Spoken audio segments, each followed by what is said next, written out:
Hello and welcome back to New York Gold. Today I'm going to do a brine shrimp test between an 80% hatch rate from Brine Shrimp Direct and a 90% hatch rate from Aquarium Co-op. And I'm just going to see the difference between the two, and we'll see how it works out, and I'll show you how I do a little test. Okay, I start by doing 4 level scoops of teaspoons, which is 2 tablespoons, and this is warm water going in, and I leave about a ½ inch from the top, and then it gets an airline. You can see it. All right, same thing with the other one. 1 and 2, 3, 4. Nice, same warm water. Yeah. About a ½ inch or so from the top. That goes in here. Ooh, little guy was in the way. If anyone's asking, this is diamond crystal salt. And I did a video on this. If you search my page for brine shrimp, best salt for brine shrimp, this is it. Diamond crystal kosher salt. That's what I'm using in here. All right, we're going to start off with the Aquarium Co-op eggs. And they pack the hell out of these things, not going to lie. Jeez.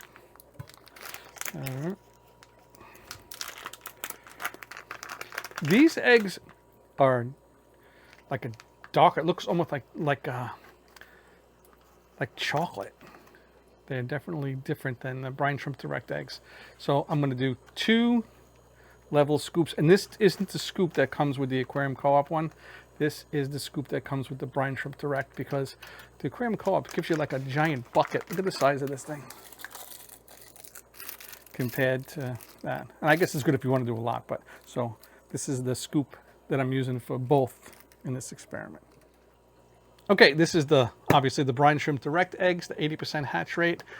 These eggs are like a lighter brown, if you can see that. And I'm using a different scoop.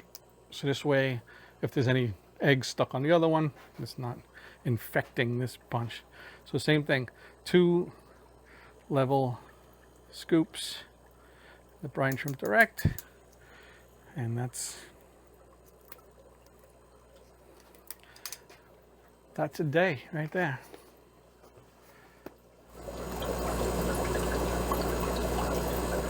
Okay, we got our Brine Shrimp Direct on the left. We got our Aquarium Co-op on the right, and they were both refrigerated. Do not keep these out of the refrigerator. You got to keep them cold, and this way they'll last the longest. So they're going back in the fridge right now. All right, so while we let these guys cook, I'll let them cook for 24 hours. We're going to talk about why we even do this. Why are we doing brine shrimp? You know, there's a million other things you can feed your fry, but it seems like all the major breeders, they do baby brine shrimp, and there's a good reason. One is when the brine shrimp are born, they have a yolk sac, and that yolk sac that's really where the protein bomb is. That only lasts about 8 to 6 hours. But in that time period, if you can harvest those shrimp right in the beginning, the protein content could be between 60 and 75%, which is tremendous. There's not much out there that's going to get you that much protein, and little fry need as much protein as you can pack into these guys. So these little protein bombs, if you feed them as soon as they hatch or within the first 6 hours or so, you're getting max protein into your fry. Now, fry in general pretty much all fry only need between 14 and 50% protein. So that's why to go a little over, you're maxing these guys out. But if you feed the brine shrimp late, they can lose as much as, after that 8-hour period, they can lose like 40% of their protein. So you're not maximizing the protein bomb that you're getting out of this. Is it bad? It's not terrible. It's just not as good as couple hours earlier when these guys were really packing on the protein. Now, the same fry that you're feeding, once it becomes an adult, when those fish get older, they don't require as much protein. Most fish are in like the 35 to 45% categories is what they need. And that's where every other fish food that you feed, whatever this is, you know, they pretty much all fall in that slot limit. And that's fine. I mean, you still should, you know, mix it up now and again. But even if you feed like frozen brine shrimp, they're already past the stage where they're super high protein bombs. You're back into the probably the 40 to 45% range with that, which is fine, especially for an adult fish. It's really good, but not for fry, and it's too big for fry anyway. But they don't really, the older fish don't require this much protein. It's just a waste. Now, with that extra protein in the fry tanks, a lot of times, so just say the fry requires 50% protein, he's getting 60. That extra 10% goes out the caboose, and it turns into, it's just waste, but it's not, it just hasn't been digested, but it's still protein. So that's why a lot of guys throw snails in there, and that the snails eat that protein that wasn't digested.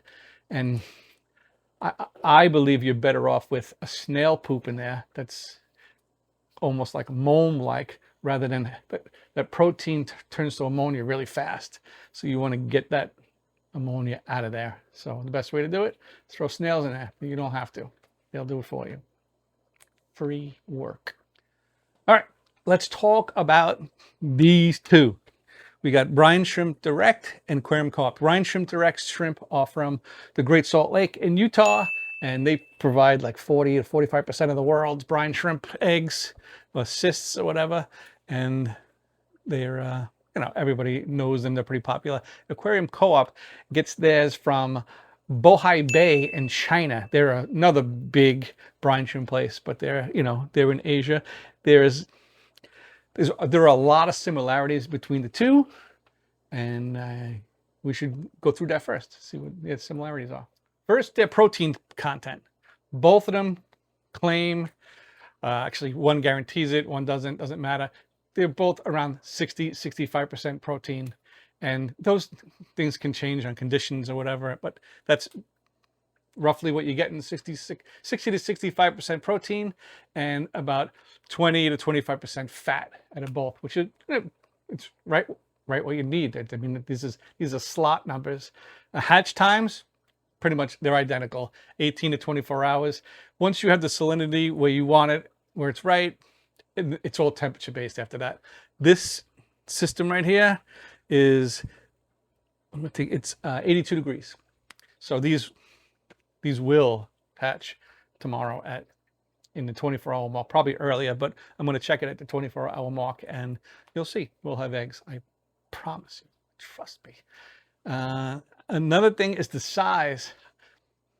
I was a little disappointed in the size, but I'll tell you in a second. The size, both of them are, when they hatch, are about 425 to about 520 microns, and I was kind of hoping that I was gonna find that the Aquarium Co-op ones from China were smaller, because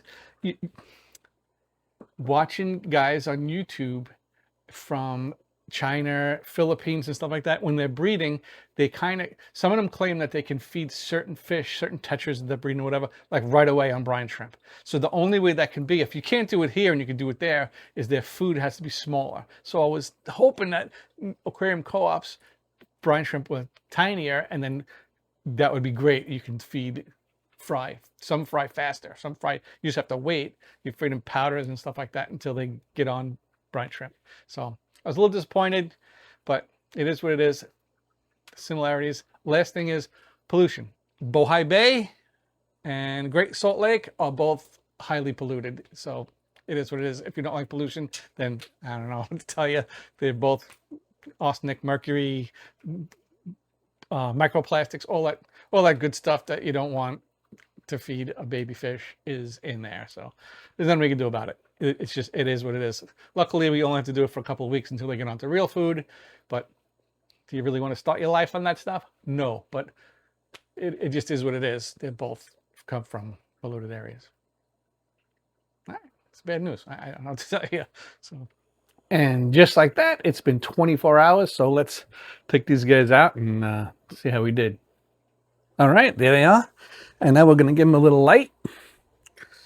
because I want those shrimp to get to the bottom of this thing. Does that thing give you fits? How's that? All right, we'll give it a few minutes and see how it goes. Okay, this is after 1 minute. They both separated fairly well. It's hard to do this with this light. It's better. And you can see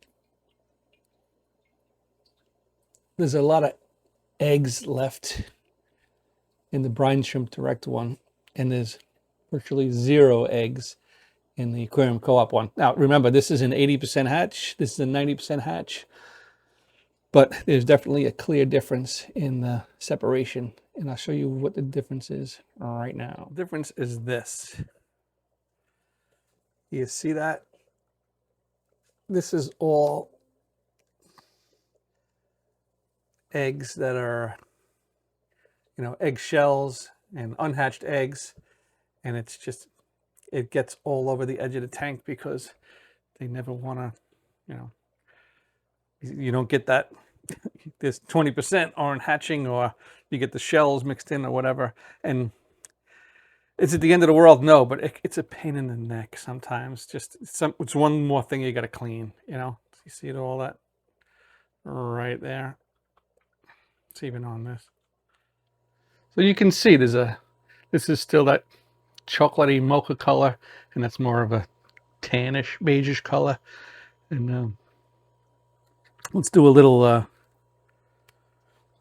harvesting of these guys, see what's going on.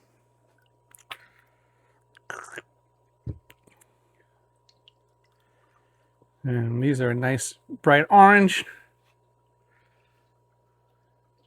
And I'm going to feed these to some of the fry right now. And when I feed these out, I just kind of dip this sucker in the tank, and that's it.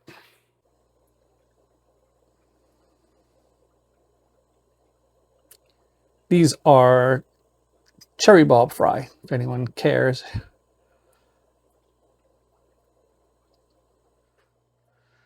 These are red chin pancheks that I am trying to breed. I got to lay some eggs, but this also help the mama. Here are some giant danios. I'll feed them. They get some. Here's the parents of the cherry bulbs. You can have some.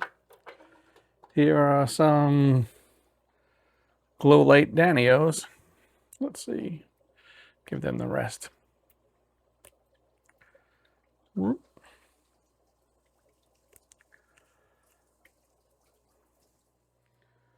right. We'll harvest some of the brine shrimp direct.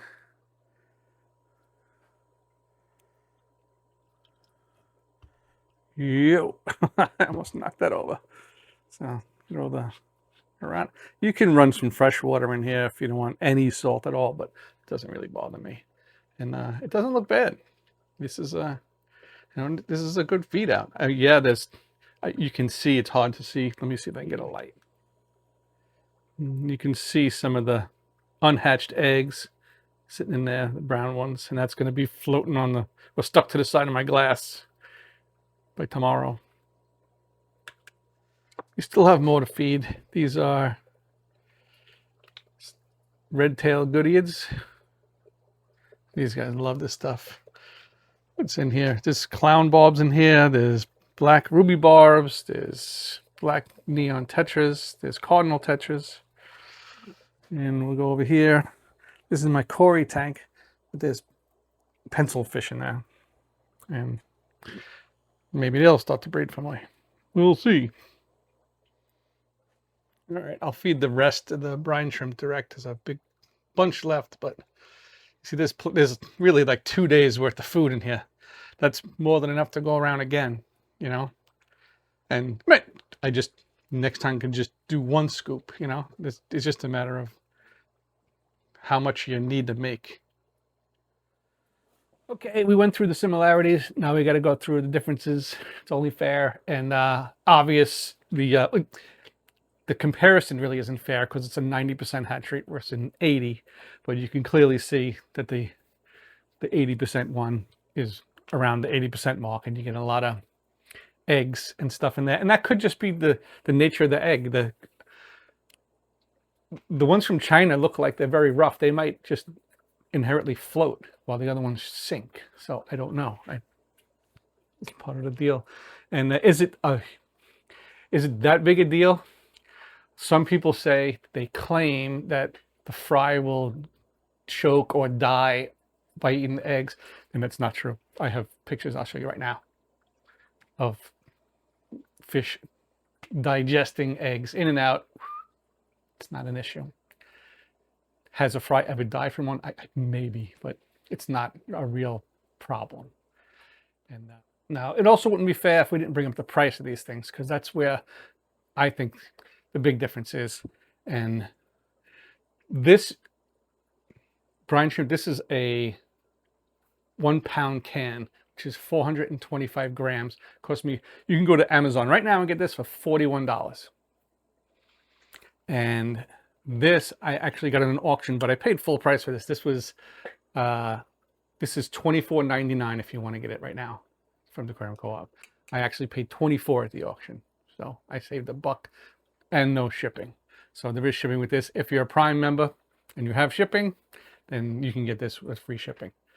Now, I don't think you can get the premium though on Amazon for Brine Shrimp Direct, but that's here nor there. The premium through Brine Shrimp Direct though is $51.95. So this is basically $25, and this is 100 grams. So it's up to you. I mean, to me, that's a big price difference, because this is well over $100 for me to buy the same amount as this. So is the inconvenience of eggs stuck to your glass? I mean, you're getting the same amount of protein out of it. You get the same amount of fat, you saw the similarities, the hatch rates and stuff like that. So that's up to you. And I don't know if the prices of these were lower, or at least competitive, not 4 times the price, hands down, there wouldn't be a discussion. It would just be, get this. But at that price difference, I don't know. That's up to you. So I have both, but it would be, it really is up to you what you want to do. So that's all I got to say about that. I'll see you guys later. Bye.